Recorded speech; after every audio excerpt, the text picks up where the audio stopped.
I'm sitting here at the Surf Expo with Surfing Hall of Famer Ken Mcnair.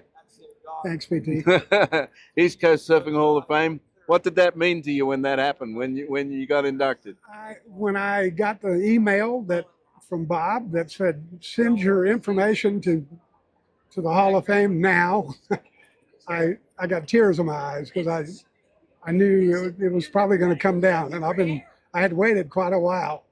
You know, I don't know how many years before I was inducted, but all my buddies that I surfed with had all passed away. Right. And I go, I'm never going to get in because they all died. Right. But I finally did, you know, and it was amazing. You know. And of course, you joined a whole bunch of the crew that you grew up surfing and competing with. Yes. We've talked before. I believe that if I remember correctly, it was a Surfer magazine. There was this great photo of you dropping into a right-hand peak. I think it was at one of the East Coast Championships, right? Yes, at Hatteras. Right. And I always go, oh, that guy knows how to surf. That board I was riding was, I think it was probably a 6'4" rocket fish, and it had the big D fins on it. Right. But it was only big enough to put a sanding pad in between. Right. The fins had that much base and that much depth, but only that much space between them, and it had a really forward wide point on the board, and it was the fastest surfboard I ever rode in my whole life. That whole week we had us, the waves were closing out and too big, and that was about the only board that beat the waves out. And everybody kept coming up to me after my heat and asking if they could borrow my board because it was working so good, you know. It was so in that era though, you had an incredible crew that you competed against. You had Crawford, Rasmussen, Law, Cartland. My God, what a lineup it was at that time. Yes, and those guys were ripping, you know. And I can remember when we got to the U.S. part of that contest, they had the East Coast and the U.S. back to back, and my heat went out. And back up a little bit. That morning they had called the contest off, and they wanted to wait till the tide came in. And so we went to this restaurant, and it was one of those restaurants where you get a cup of coffee. Leon Johnson asked me if I wanted a cup of coffee. I didn't drink coffee, but I said yeah, just because he was buying. So the girl came around about every 30 minutes and filled her coffee up, and I must have drank 8 cups of coffee, and I hadn't had any coffee in about 10 years. And when I got back to the contest, oh, you were caffeinated. I was completely psycho. And I paddled out, and that wave that I'm dropping in on that you're talking about, that was when I was totally caffeinated, and I was amping. It was incredible. So in all of that time, what's one of the best memories you had, like in that era of the competition against that incredible crew?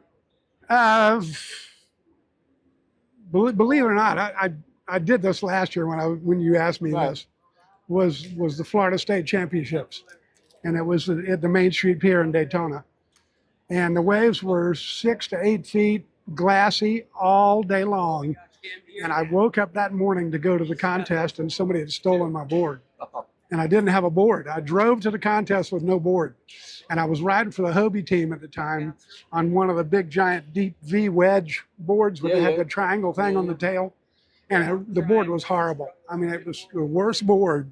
And I got those things were hard to ride. Yes, they were. And when I got to the contest, one of my friends, a guy named Bill Lambertus, had a 7.6 Challenger round tail V bottom, and it didn't have that big old super wide tail. Yeah, with the...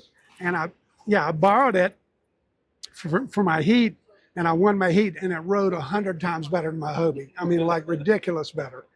And so I got to the semifinals, and I ended up winning that heat, and I got to the finals, and the waves were still just going off, offshore winds, and I'm sitting there, and I go up to Bill, and I go, "Hey, Bill, can I use your board for the finals?"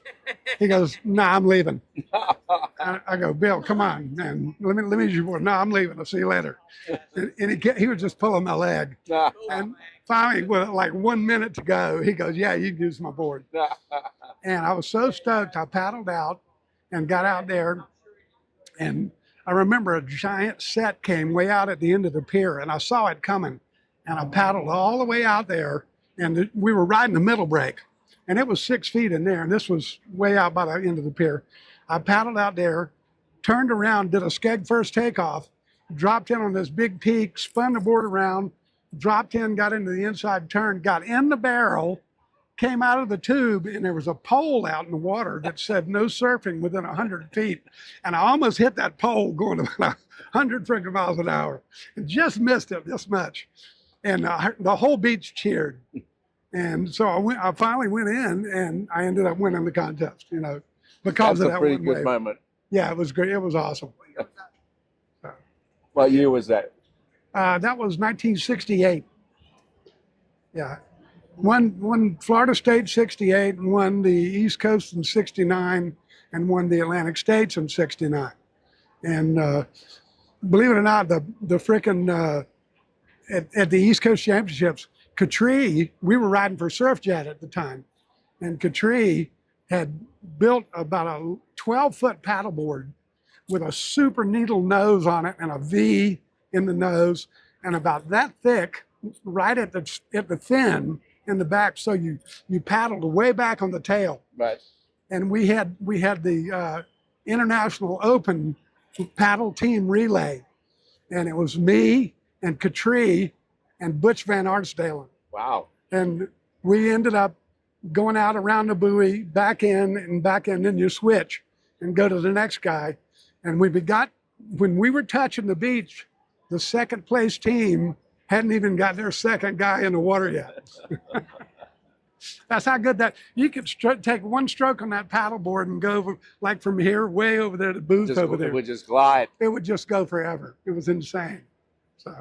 So we were just talking about that you got some waves in the Hurricane Erin. Yeah, so waves were some of the best waves I've ever seen for a hurricane in New Smyrna for my whole life. I've been 60 years now. And it was 7 days of 6 foot to 10 foot faces, offshore wind, and every 15 minutes a big bomb would come, and I either caught it or missed it, you know. or it caught you. It caught me too. Yeah. Well, you know, we're going to be here in January with a new class, class of 2026. Yes. It's going to be the 30th anniversary of the East Coast Surfing Hall of Fame. Yes. And the 50th anniversary of Surf Expo. Wow. When was your first Surf Expo? When was the first time you ever came to one? Wow. It was probably back when CB was building boards. That was in... He said early 80s. Yeah, 83 probably. I was his laminator and his airbrusher. And some weeks we do 60 boards. Wow, 60 boards. I was laminating 60 boards and airbrushing 60 boards and going home with a big fat paycheck. And because it was piecework. Right, those were the days of piecework. Yeah, it was piecework. And one time CB came in my airbrushing room, and I had figured out how to paint the rails of a board with one of those foam painting pads without having to tape it off. Oh. And I would just squirt paint down the rail or down the middle of the pad, and I would just walk right down the board all the way from nose to the tail, all the way around it, flip the board over, do the same thing again, and put it out in the sun and let it dry. Right. And it was perfect. I mean, I remember those spray jobs on the CB boards. Yeah, and there was no taping off, no masking, no nothing. And he came in and saw me I was getting $15 a board. And he came in and saw me do that one day and freaked completely out. He said, I ain't paying you $15 for doing that. And anytime I did a rail job like that, he only got $7. Well, anyway, we're going to all be here to induct this new class in January. Here. You'll be here, right? Yes. We'll be cheering everybody on. Yes. And celebrate 50 years of Surf Expo. It will be great.